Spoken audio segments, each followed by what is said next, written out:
Hello साथियों, नमस्कार। आज हम बात करेंगे कि जिन बच्चों के फॉर्म वेरीफाई हो चुके हैं उनके फॉर्म भाई अप्रूव्ड क्यों नहीं हो रहे हैं। ठीक है ना साथियों। लेकिन इससे आगे बढ़ने से पहले मेरा आपसे निवेदन रहेगा हाथ पैर जोड़कर कि सभी भाई बहनों से कि आप इस अपने भाई के चैनल को सब्सक्राइब करना, लाइक करना, कमेंट्स करना दोस्तों। ठीक है, मेरा आपसे इतना ही निवेदन है कि आप जाने से पहले प्लीज़ इसे सब्सक्राइब करके ही जाना, ताकि मैं बेरोजगार भत्ते से संबंधित जितनी भी जानकारियां हैं और जितनी भी समस्याएं आपको आती है, आपकी उन सभी समस्याओं का मैं समाधान कर सकूं।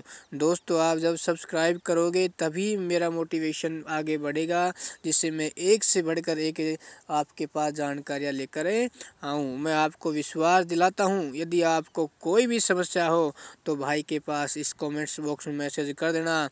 आप क्या समस्याओं का जवाब कुछ ही मिनटों में दे दिया जाएगा। दोस्तों, मेरा सिर्फ एक ही उद्देश्य है, मैं मेरे राजस्थान के एक बेरोजगार साथी को उसका बेरोजगार भत्ता दिला सकूं।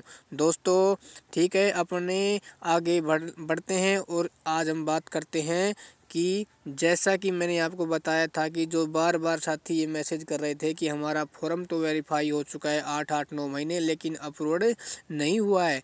तो साथियों, उसका कारण एक ये है कि आपका वेरीफाई होने के बाद अप्रूव्ड तभी होगा जब आप 1,60,000 बच्चों की श्रेणी में आएंगे। यानी सरकार ने जो नियम ये निकाला है कि एक साल में सिर्फ 1,60,000 बच्चों को ही बेरोजगार भत्ता दिया जाएगा।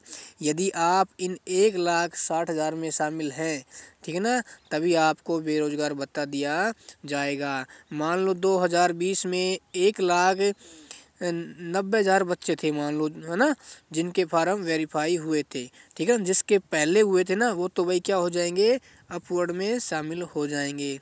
और जो बाकी के 30,000 थे ना, वो अगली साल 2021 में उनके फॉर्म अप्रूव्ड हो जाएंगे। तो साथियों, आप इसको समझ गए होंगे ना।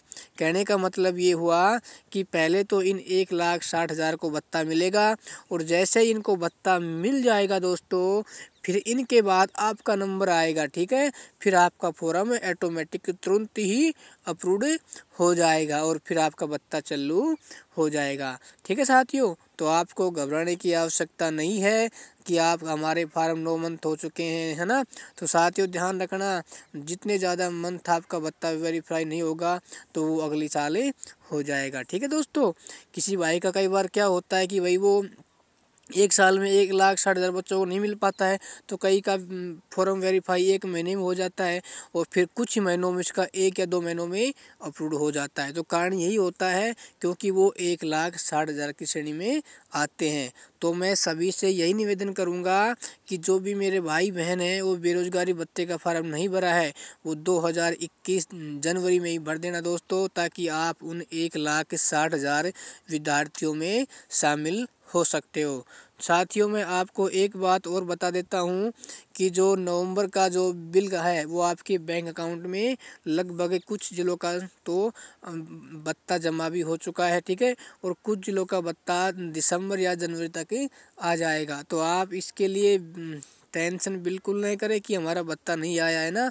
और एक बात ये है, कई साथियों का 2-2 माह का भी नहीं आया है, तो उन साथियों का भी 2-2 माह का एक साथ डाल दिया जाएगा। लेकिन कई साथी ऐसे भी हैं जिनका 4-4 महीने का बेरोजगार भत्ता भी नहीं आया है। तो साथियों, आपका बेरोजगार भत्ता कहीं नहीं जाएगा। दुनिया की कोई भी ताकत नहीं जो आपके बेरोजगार भत्ते को देने से रोक पाए। लेकिन मैं आपको विश्वास दिलाता हूँ, आपका एक एक पैसा आपके हक में आएगा, आपके अकाउंट में आएगा। ठीक है साथियों, मेरा आपसे निवेदन है कि आप इस भाई के चैनल को सब्सक्राइब करना, ताकि बेरोजगार भत्ते से संबंधित सभी जानकारियाँ आपको प्राप्त होती रही। और आप कोई भी शिकायत और समस्या हो तो कमेंट्स में कर देना, आपका भत्ता मैं दिलाकर रहूँगा। ठीक है, दुनिया में ऐसी कोई भी ताकत नहीं है जो आपको भत्ता रोक सके। ठीक है ना साथियों, तो धन्यवाद। जय हिंद, जय भारत। आपका भत्ता आएगा, 100% आएगा। आप निश्चित रहिएगा और अपने लक्ष्य के प्रति आप समर्पित रहिएगा दोस्तों। धन्यवाद।